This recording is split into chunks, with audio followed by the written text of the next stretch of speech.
Lah 2 bulan ibu jiko wis adoh kono. Dijiko 2000 dalan girakan. Kalau jenengan fokusnya kepada tokonya iya.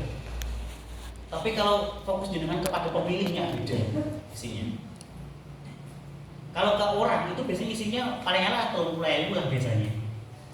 Kadang-kadang kalau kita jauh mesake, isinya tak tambahin lah Bu, tambah 50.000, tak tambahin lah Bu 20.000. Karena apa? Kalau ketemu orang, jenengan kalau ketemu orang juga kalau kita berhormat Bapak Ibu. Kenapa kok banyak amil dikatakan kayak orang minta-minta? Karena rata-rata fokusnya ke toko, Pak. Ke toko itu kan kadang-kadang kalau mental kita nggak tetap, ya mungkin nawarin gampang. Assalamualaikum Pak, kami punya kotak infak, boleh izin Pak kita kesini? Mungkin gampang, tapi isinya biasanya memprihatinkan. Tapi kalau jenengan luweh perlu energi sedikit lah, ngomong untuk panjang yang pemiliknya, isinya akan lebih menyenangkan. Nyuwun sewu. Tadi kan khud min ambillah zakat dari sebagian harta mereka, orang ambillah zakat yang toko. Kan orang tau Bu, ambillah zakat dari harta mereka berarti kan orang. Loh, ini jangan ke orang, wah luar biasa. Silakan Bu, monggo pinarat. Monggo Bu niki enten toyo, niki enten makanan monggo. Kan mesti kayak gitu. Tapi nek toko jarang. Dikit es teh itu paling arang-arang, ya ora semua toko kayak es teh loh. Lah isinya sithik lho, nyun sewu. Jenengan kan mesti tahu toh Bu, ten toko niku kotak nambah bersiji toh. Banyak pesaing toh. Kadang-kadang kotak sampai 5, 6, 7. Terus nek kita ngambilnya telat-telat kotaknya ditumpuk, kadang digeser yang beli dhewe, kadang disampar-sampar, kadang hilang. Gitu. Tapi kalau kotak itu bisa dimiliki di rumahnya orang, beda. Maka dari kemarin bareng-bareng kita itu nih nawarin itu ke rumah orang biar lebih efektif lagi ketika dapat donasi. Paham ya? Nah kayak gitu Ibu. Jadi buat saya nek kencelan-kencelan itu nek orang, tapi nek kotak-kotak yang bergembok ini yang toko-toko boleh. Jadi kotak toko itu bagus, tapi tolong jangan prioritas, jangan utamanya. Utama orang nek toko itu pilihan yang kedua, jangan jadi pilihan yang pertama. Nanti jenengan akan kecewa. Aduh, 500 rupiah, aduh, 1.000 rupiah. Kadang-kadang yang restoran pengunjung banyak. Kotaknya yang tengah-tengah. Jika dibuka kunci ini 500 jatuh punting diucit. Rinding jika ditonton ngomong, apa kuning-kuning? Semua pengunjung nonton jenengan. Itu mental kita terganggu Pak. Padahal terus rapi-rapi, terus ganteng-ganteng, ayu-ayu, terus wangi. Jika 500 rupiah ditonton ngomong kan. Tapi kalau jenengan datang ke rumah orang akan terhormat Bapak Ibu. Paham sih? Nah ini teori yang pertama adalah gerbek perumahan dan pertokoan. Nah yang perumahan Bapak Ibu, kami itu sekarang berdua. Jadi jangan ini betul, izin nggak Mas? Biasanya gini Bapak Ibu. Izin itu hanya pemberitahuan, jangan jadi izin. Kenapa? Nyuwun sewu. Kamu di Sragen itu sering delalai Pak RT ini ormas sebelah misalnya. Langsung stop, gak sah. Assalamualaikum Pak, mau izin kamu izin Pak, mau izin mau muter di perumahan Bapak. Mau diizinkan, gak usah. Nanti masjid. Kita sering loh. Nah kalau baik, kan izin itu jangan buat pemberitahuan. Karena apa? Kita lembaga zakat yang legal. Ingat, larisme lembaga zakat legal. Jadi kita sudah disahkan oleh pemerintah dengan boleh menghibur zakat masyarakat. Loh. Jadi nggak perlu pakai izin-izinan, pemberitahuan saja yang Pak RT itu. Ya, jadi kalau dengan izin, kalau RT ini afiliasi dengan kita, silahkan bawa Mas masuk ke RT. Tapi kalau nggak selesai, stop sampai di sini. Stop kau mencuri hati gue nyanyi. Stop ya. Jadi tolong itu hanya pemberitahuan, jangan jadi kata kunci. Oke. Habis itu berdua. Pintu ngomong seperti tadi tawarkan. Nih misalnya deal satu orang, jangan berhenti minta rekomendasi. Bu, matur suwun sangat nggih jenengan sudah menerima kotak infak saya, nanti insya Allah bulan depan saya ambil mungkin berkah bagi panjenengan. Pak mohon izin, Bu, kamu tahu mohon izin. RT sini yang suka berbagi seperti jenengan yang mana? Oh kayak Mas. Ojo adewe rumah nomor 2, rumah nomor 4, rumah nomor 6. Tekan nasi dewi, kayak gitu paling ngomong. Jangan datang. Misalnya direkomendasikan namanya katakanlah Pak Yudi misalnya. Misalnya Pak Yudi. Kayak Mas teko nomor loro jenenge Pak Yuli kae kepala sekolah, kae sugih gedhe, rezeki lancar banget kae, usahanya ora karuan misalnya. Datang, delale sing rekomendasikan ini delale Pak Camat misalnya.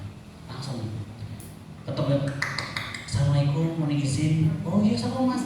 Mohon maaf Pak Yuli, betul Pak Yuli. Oh iya, siapa Mas? Saya dari Laismu Pak, kebetulan Pak saya sowan ke rumah yang paling lucu Pak, namanya Pak siapa misalnya, Pak Parno, yang beliau Pak Camat. Oh iya betul-betul, lah apa Mas? Oh saya sampai Pak Camat itu, Pak Parno, ternyata Pak Parno itu bilang katanya Pak Yuli orang yang paling dermawan di kampung ini.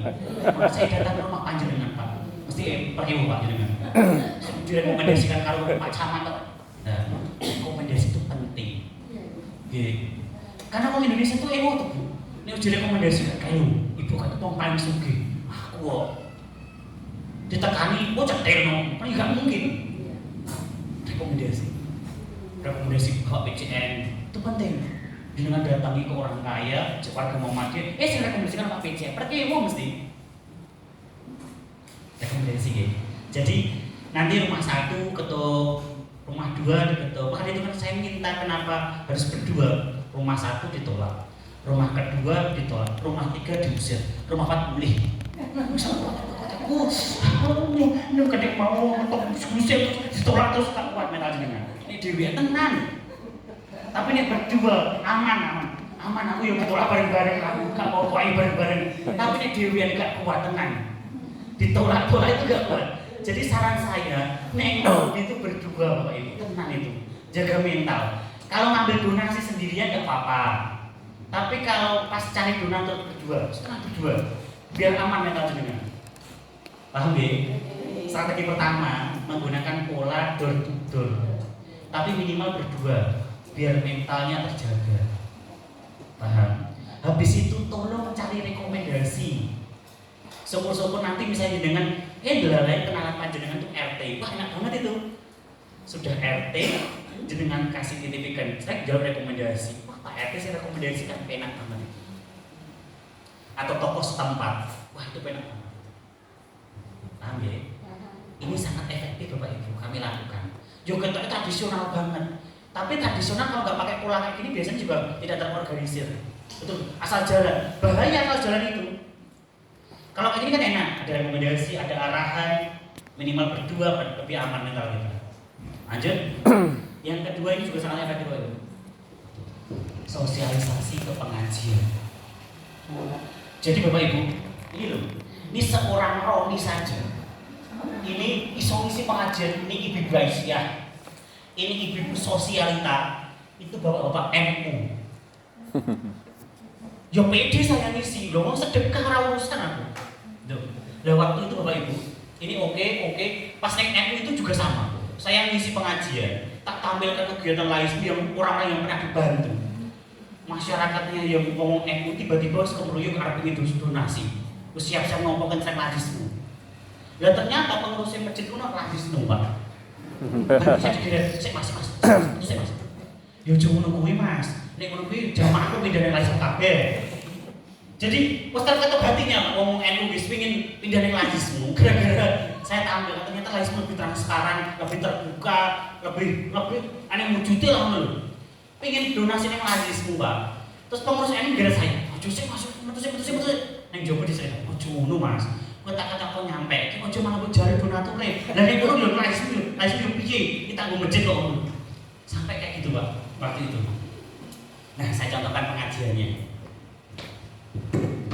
Ini bahasanya ini saya cepat panjenengan seperti jamaah pengajian. Ini saya isi pengajian, saya percepat aja. Oke, Bapak Ibu. Jenengan pembukaannya seperti biasanya, monggo lah pembukaannya jenengan biasa, tapi nuwun tulung dipancing Bapak Ibu. Jadi usahakan 3V tadi harus semuanya paham, verbal, vokal, visual, cara mata, sama struktur komunikasi tadi dijadikan satu dalam ngisi pengajian. Contoh, sudah pembukaan, sudah assalamualaikum, terserah Bapak Ibu bisa dipancing sebagainya. Nah, mohon izin Bapak Ibu, ini gambar nopo? Kuburan. Mohon siap dereng? Kapan siapnya? Tahun depan. Oh, udah siap-siap. Siap tidak siap harus siap. Baru pertama, jadi sudah kepancing. Kenapa? Jadi kalau ngisi pengajian, jenengan cuma ngomong sendiri, jamaah tidur. Kenapa saya minta jenengan juga bersuara biar jenengan tidak ngantuk? Paham? Nah, Bapak Ibu, siap tidak siap kita harus siap. Ketika panjenengan saat ini mungkin bajunya berwarna-warni, ketika jenengan meninggal dunia warnanya putih. Ukuran rumah kita yang mungkin saat ini besar, ketika kita meninggal dunia ukurannya 2 kali 1. Bisakah jalan? Bisakah berlari? Tidak. Itulah ketika kita meninggal dunia. Oke, lanjut. Bapak Ibu, mohon maaf, ini ada video Bapak Ibu. Ini kisah nyata yang diambil video amatiran yang ada di Thailand kalau nggak salah. Ini tidak ada hujan, tidak ada mendung. Ini niatnya itu piknik kayak di air terjun Bapak Ibu. Tiba-tiba Bapak Ibu muncul banjir. Nah, ini tiba-tiba banjir Bapak Ibu. Ya beberapa orang sudah sempat minggir Bapak Ibu. Ada 5 orang itu belum sempat minggir Bapak Ibu. Di tengah, di bawahnya jurang.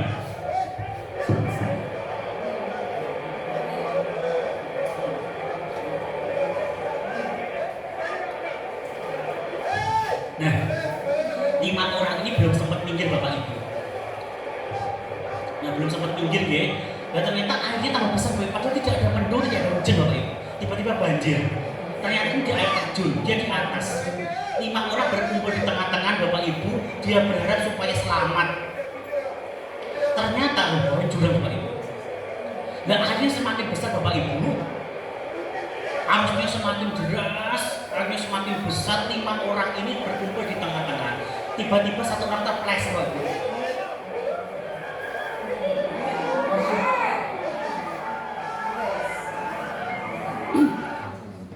Halo. Siap? Oke. Siap Bapak Ibu. Jadi kan seperti contoh tadi, kita tidak tahu hidup mati kita. Ketika sewaya-waya kita dipanggil harus siap Bapak Ibu. Kayak tadi Bapak Ibu. Apakah ini yang kita bawa mati Bapak Ibu? Tidak. Apakah kita bawa mati? Tidak. Pertanyaan selanjutnya, apakah ingin kita bawa mati? Ingin, betul Pak, ingin. Eman hidup di dunianya sebentar, kerja mengumpulkan harta, orang dibawa mati, harusnya dibawa mati. Gitu. Caranya piye? Nah ini Pak Ibu. Nah ini ada video juga Pak Ibu. Uang nih duwe harta, orang bersyukur itu kayak gitu Pak Ibu. Iki duwe mas-mas, motor iki 70-an, sering macet. Nah, enek mas-mas duwe motor gede. Mas yang motor 70-an iki mikir, "Penak yo duwe motor gede ora tau macet, lah aku duwe motor macet terus gitu." Mas sing numpak motor 70-an tadi. Ente sing numpak sepeda. Penak iki Mas, duwe motor ngono kae ora kesel, aku dino genjot sepeda terus. Yang sepedaan. Ada orang yang berjalan. Penak ini numpak sepeda, gak kesel lah aku lebih dino melaku terus. Ada yang jalan. Enak ya bisa jalan lah aku loh. Satu kali kecelakaan, ada amputasi gak bisa jalan.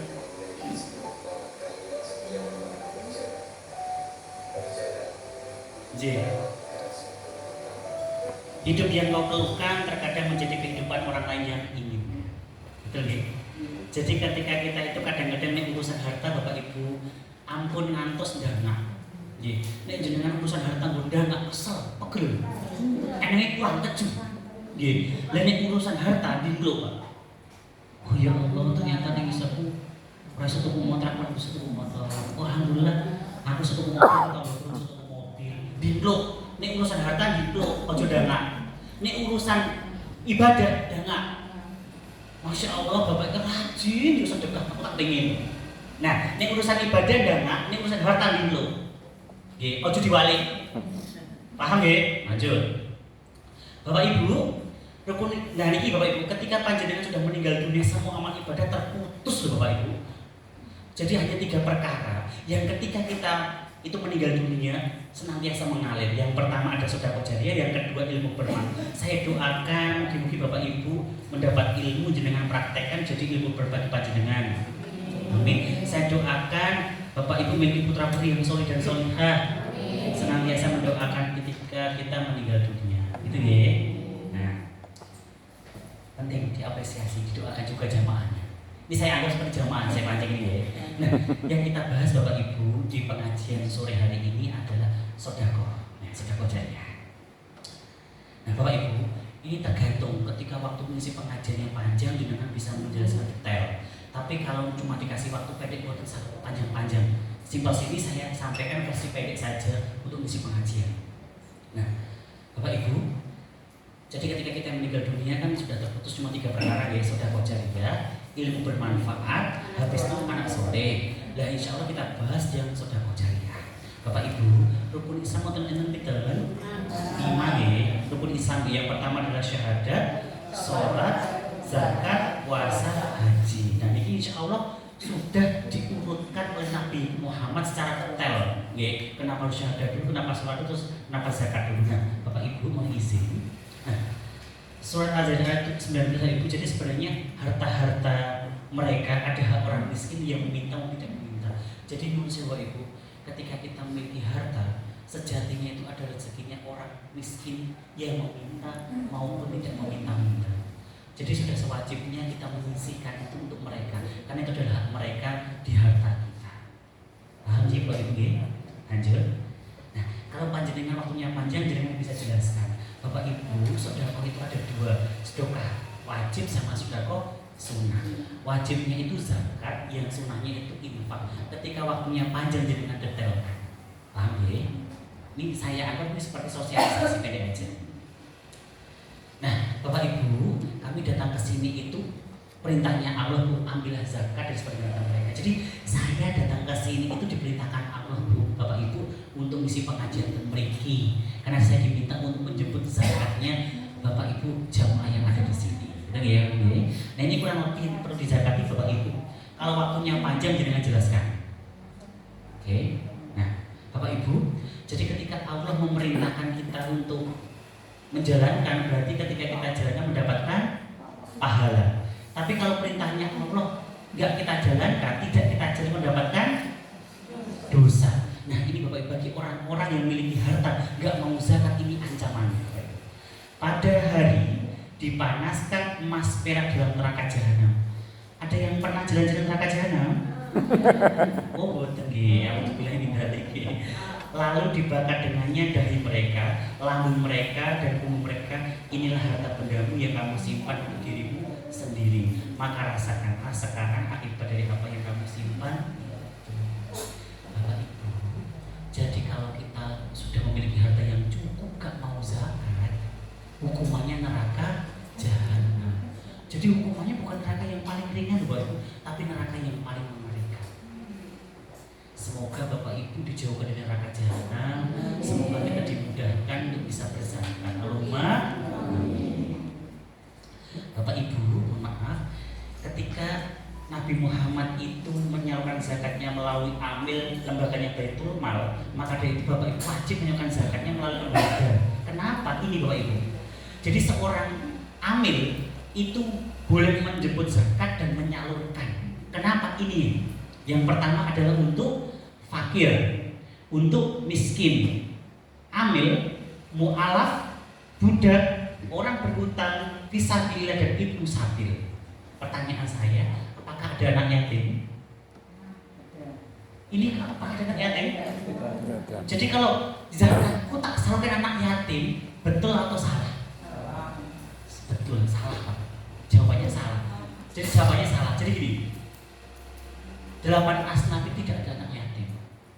Jadi kalau kita ada yang ngomong zakatku tak salurkan anak yatim, itu berarti dia salah. Anak yatim itu infak sedekah, bukan zakat. Karena ada anak yatim yang bapaknya meninggal tapi dia punya kekayaan yang miliar juga banyak. Paham ya?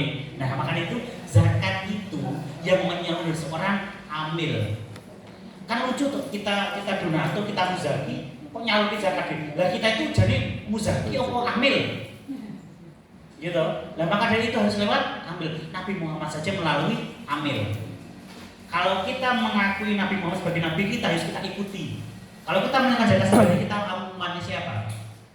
Ini sedekah atau infak boleh, tapi kalau zakat tetap harus amil. Paham Bapak Ibu? Nah, Bapak Ibu, selanjutnya ada kisah ini, kisah nyata yang dibuat video. Yang ini menjadi video yang sudah sangat viral. Ini salah satu contoh makna dari sedekah. Ini ada mas-mas guru swasta atau karyawan swasta yang tidak punya kendaraan, hidupnya pas-pasan Bapak Ibu. Dia jalan kaki. Dia jalan kaki mau bekerja Bapak Ibu. Ada air kerocokan gitu Bapak Ibu, ada pot kering. Disampaikan ini biar dapat air. Ada yang bodi kesukaan nyuruh berubah. Tak uang nyuruh berubah bodi gitu ya. Habis itu ada anjing kelaparan punya sepotong ayam, dia kasihkan untuk si anjing. Padahal itu hewan Bapak Ibu. Sampai pedagangnya sok-sokan gitu loh. Ada anak yatim ngemis untuk biaya pendidikan, di dompetnya warna merah gambar Pak Karno sama Pak Timurah. Yang dikasihkan Pak Karno. Kalau kita Pak Timurah suwek-suwek ngucek ya. Tiap malam mbah-mbah ini dikasih pisang. Masnya setiap hari buat kebaikan Bapak Ibu. Ditunggu Mbok Dewi apa kawan atau Mas apa tangimu kawan atau Mas kok telat gitu deh. Sampai Mbok Dewi senang banget dengan masnya ini Bapak Ibu. Anjing pun ditambahin dapat 1 potong sampai 2 potong. Sampai anak pengemis yang yatim tadi sampai izin nompo duit sama masnya. Masih jadi gak sugih tapi kok bendino sedekah yang aku sampai izin nompo duit masih dan gambar Pak Karno terus. Nah, pas di bis ada tempat kosong dia kasihkan. Kalau malam dia ngasih simbah bisa jenis sopo bener kayak gede gak enak uang. Masnya nggak kaya, hidupnya pas-pasan, tidak ada barang mewah di rumahnya, juga nggak masuk TV juga masnya. Hidupnya sederhana banget, tapi masnya suka berbagi. Nah, masnya itu suka berbagi, suka bantu orang, suka menolong gitu Bapak Ibu. Lah sampai suatu saat Bapak Ibu, anjing pun itu pengennya tidak ke rumah karena masih capek banget gitu. Lah pas masih ini seperti biasa lewat kepada si pengemis anak yatim tadi, loh kok wis gak kamu nang ndi?